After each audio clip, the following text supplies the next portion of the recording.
Wagner mɔgɔw bɛ baara la ye i n'a fɔ kalan lakɔgɔlikɛlaw ka nin baara in ale bɛna to sen na ni laseli kɛra Sergei Lavrov ni Rusi jamana ka kɛnɛma ko ɲɛnabɔbaga minisiri don a kɛlen ka ɲininkali dɔ di u ka Jabarani télévision ma mun bɛ wele ko RT. Вчера посол Соединенных Штатов в Трейсе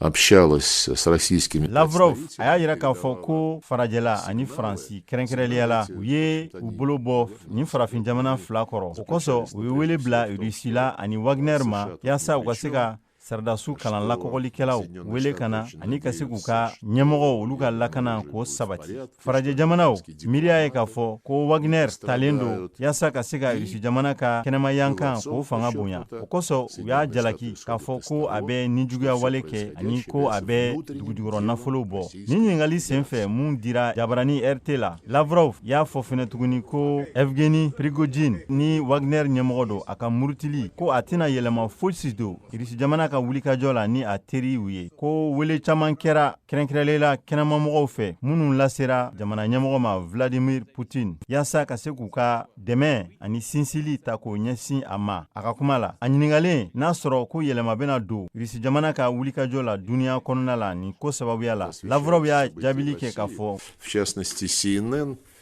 если я правильно помню, ну, во-первых, они... ko an n'an jɛɲɔgɔn ani an terilakaw ko ayi ko mun ye tɔw ye ko tiɲɛ yɛrɛ la ko an mago t'o la ka da kan ko an ni farajɛ jamana faralen ɲɔgɔn kan an n'u ka jɛɲɔgɔnya ko a tiɲɛna ka ban. Ему не рассказывать, видимо, в надежде на то, что мятеж удастся.